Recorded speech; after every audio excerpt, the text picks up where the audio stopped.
एक बार की बात है, एक शिष्य अपने गुरु का बहुत आदर-सम्मान किया करता था। गुरु भी अपने इस शिष्य से बहुत स्नेह करते थे, लेकिन वह शिष्य अपने अध्ययन के प्रति आलसी और स्वभाव से दीर्घसूत्री था। सदा स्वाध्याय से दूर भागने की कोशिश करता तथा आज के काम को कल के लिए छोड़ दिया करता था। अब गुरुजी कुछ चिंतित रहने लगे कि कहीं उनका यह शिष्य अपने जीवन संग्राम में पराजित न हो जाए। आलस्य में व्यक्ति को अकर्मण्य बनाने की पूरी सामर्थ्य होती है। ऐसा व्यक्ति बिना परिश्रम के ही फलोपभोग की कामना करता है। वह शीघ्र ही निर्णय नहीं ले सकता और यदि ले भी लेता है, तो उसे कार्यान्वित नहीं कर पाता। यहाँ तक कि वह अपने पर्यावरण के प्रति भी सजग नहीं रहता है। और न भाग्य द्वारा प्रदत्त सुअवसरों का लाभ उठाने की कला में ही प्रवीण हो पाता है। उन्होंने मन ही मन अपने शिष्य के कल्याण के लिए एक योजना बनाई। एक दिन एक काले पत्थर का एक टुकड़ा उनके हाथ में देते हुए गुरुजी ने कहा, मैं तुम्हें यह जादुई पत्थर का टुकड़ा 2 दिन के लिए देकर कहीं दूसरे गांव जा रहा हूँ। जिस भी लोहे की वस्तु को तुम इससे स्पर्श करोगे, वह स्वर्ण में परिवर्तित हो जाएगा।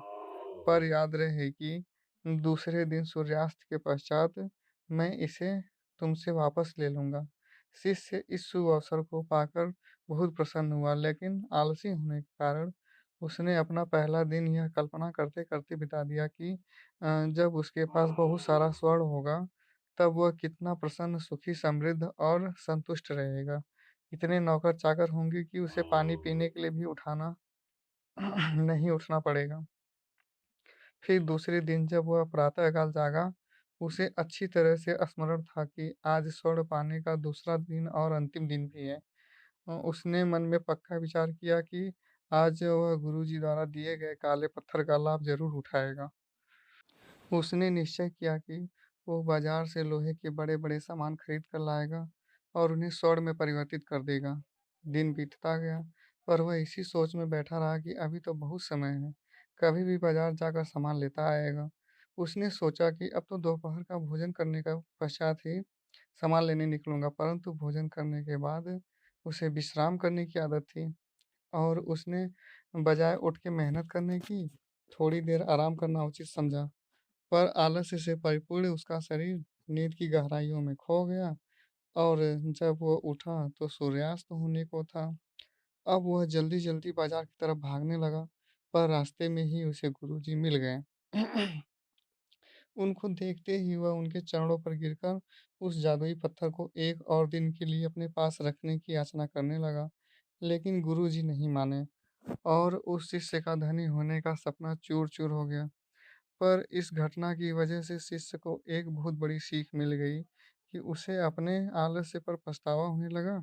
वह समझ गया कि आलस्य उसके जीवन के लिए अभिशाप है और उसने प्रण किया कि अब वो कभी भी काम से जी नहीं चुराएगा और एक कर्मठ, सजग और सक्रिय व्यक्ति बनकर दिखाएगा।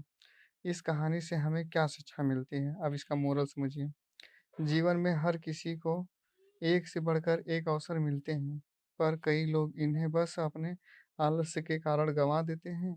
इसलिए मैं यही कहना चाहता हूँ कि यदि आप सफल, सुखी, भाग्यशाली, धनी अथवा महान बनना चाहते हैं, तो आलस्य और दीर्घसूत्रता को त्याग कर अपने अंदर विवेक, कष्टसाध्य, श्रम और सतत जागरूकता जैसे गुणों को विकसित कीजिए। और जब कभी आपके मन में किसी आवश्यक काम को टालने का विचार आए, तो स्वयं से एक प्रश्न कीजिए कि आज ही क्यों नहीं? इसे हम कल क्यों टालें?